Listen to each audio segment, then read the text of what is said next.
বন্ধুরা, এই মুহূর্তে রয়েছি ভরত ভায়না। এখন আপনাদেরকে নিয়ে ভেতরে যাব। এই এখানে টিকিট কাউন্টার, 10 টাকা টিকিটের বিনিময়ে প্রবেশ করতে পারবেন।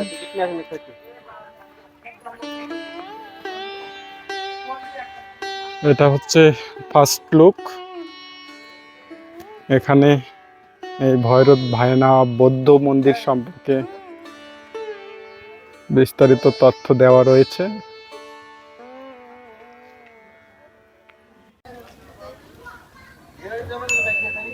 প্রবেশ করেই একদম টিকিট কাউন্টারের পাশে এরকম বড় একটি বট গাছ আপনাদের চোখে পড়বে, যেটি অনেক পুরনো মনে হচ্ছে এবং এর শরীরের অংশগুলো কিন্তু বেশ সুন্দর।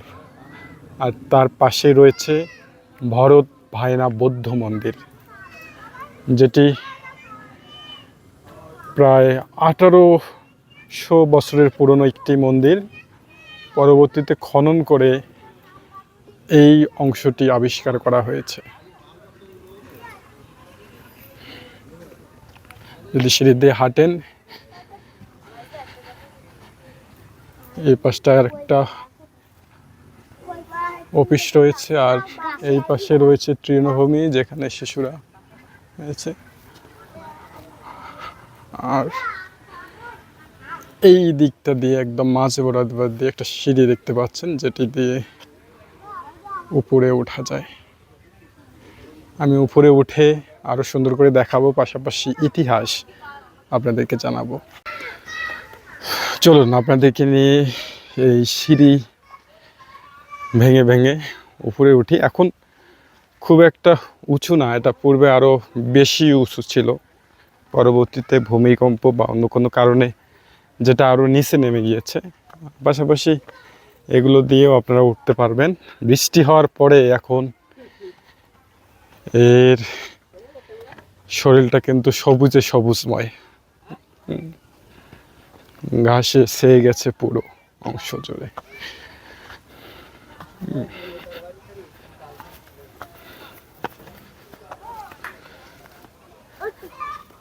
আমরা মোটামুটি উপরে চলে এসেছি একদম। এখানেও কিন্তু অনেক দর্শক রয়েছে, ফটোগ্রাফি সেলফি তুলছে।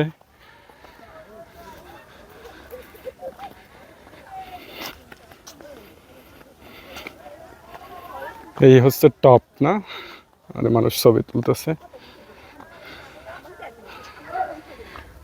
এখান থেকে চারপাশটা কিন্তু সবুজে সবুজময়।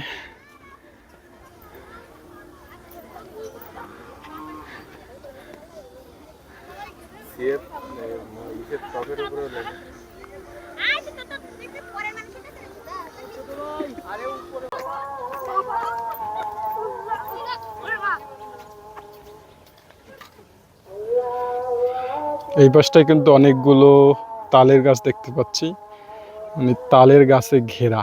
কিছু নারিকেল গাছও রয়েছে। আর দেখুন আকাশ সবুজ সব মিলে কত সুন্দর লাগছে।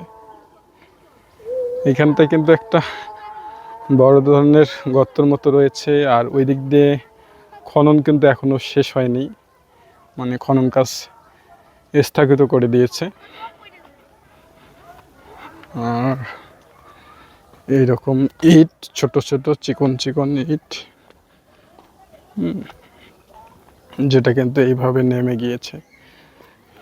এবং এখানে অনেকগুলো কক্ষ রয়েছে, সেটা খুব সহজেই অনুমেয়।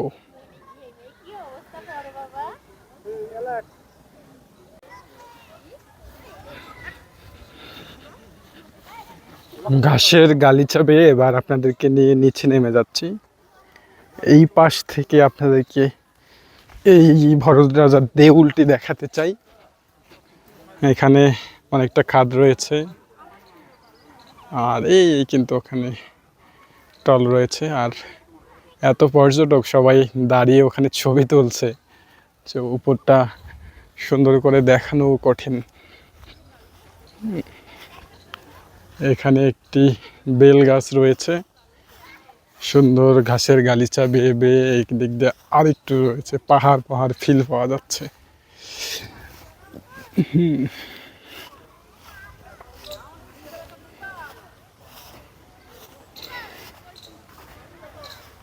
আবারও সেই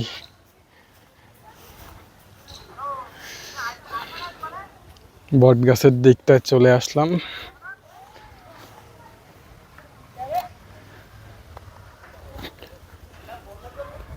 এখানে একটি অফিস রয়েছে যেখানে জাতীয় পতাকা উঠছে আমাদের।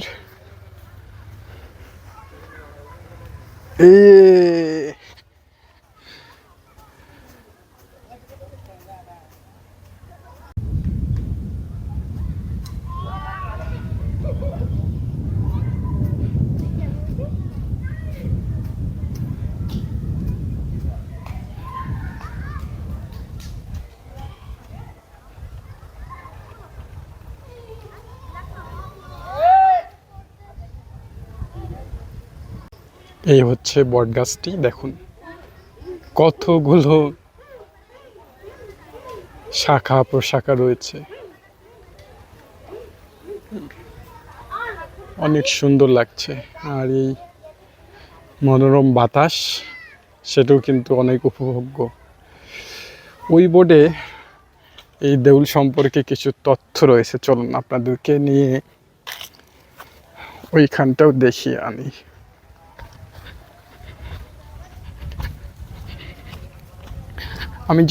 আমি বুঝতেছি না ঠিক আমার ভয়েস আজকে কেমন পাচ্ছেন, কারণ আমি একটু সিক। তো এই হচ্ছে ভরত রাজার সংক্ষিপ্ত ইতিহাস। এখানে লেখা আছে যে স্থানীয় জনগণের নিকট দীর্ঘদিন যাবৎ ভরতের দেউল বা ভরত রাজার দেউল নামে পরিচিত এই প্রত্যন্ত অঞ্চল খ্রিস্টীয় 20 শতকের গোড়ার দিকে 12.22 মিটার উঁচু এবং 226 মিটার পরিধি একটি টিভির অস্তিত্ব ছিল। পরবর্তীতে যথাক্রমে 1923, 1985, 1995 এবং 2000 সালে এই ঢিবিটিতে প্রত্যাধিক খনন কাজ পরিচালনা করা হয় এবং তার ফলেই কিন্তু এই স্থাপনাটি রয়েছে। পূর্বে এটি এক জমজমাট ভবন ছিল, যেটা একেবারেই অনুমেয়। খননকালে এখানে থেকে অনেকগুলো ইটের, মাটির পাত্র পাওয়া গিয়েছে, কারুপত্র, যেগুলো খুলনা বিভাগীয় জাদুঘরে সংরক্ষণ করা রয়েছে। আর এই অফিস ঘরটা কিন্তু খুব সুন্দর করে সাজানো গোছানো। এখানে ফুলের বাগান করা হয়েছে, পাশে একজন এটার পরিচর্যাও করছে।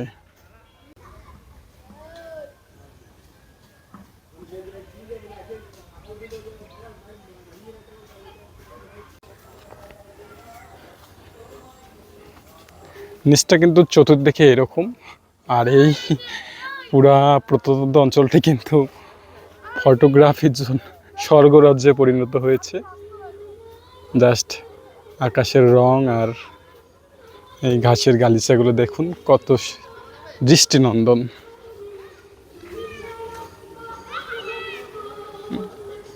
আর এই পাশটা একেবারে শেষ প্রান্ত।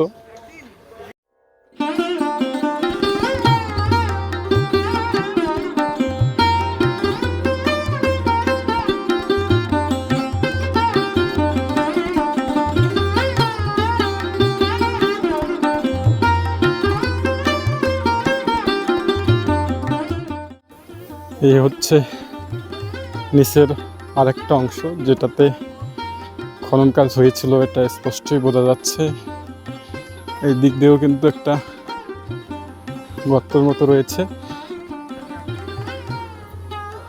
আর এই দিক থেকে কিন্তু এখানকার কারুকাজগুলো স্পষ্ট বোঝা যাচ্ছে। এই যে এখানে জানলার মতো দেখা যাচ্ছে, এখানে দরজার মতো দেখা যাচ্ছে ছোট ছোট।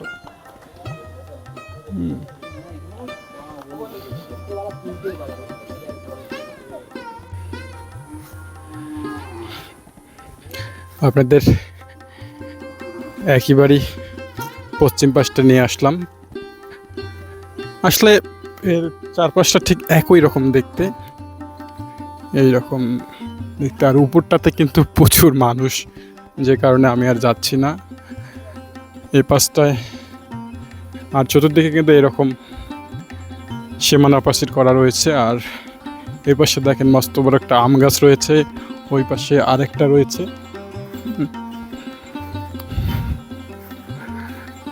আর এই দিক দিয়েও কিন্তু কক্ষ ছিল, সেটি বোঝাই যাচ্ছে। আর আমি কিন্তু প্রথমে উঠছিলাম ওই আম গাছটার পাশ দিয়ে।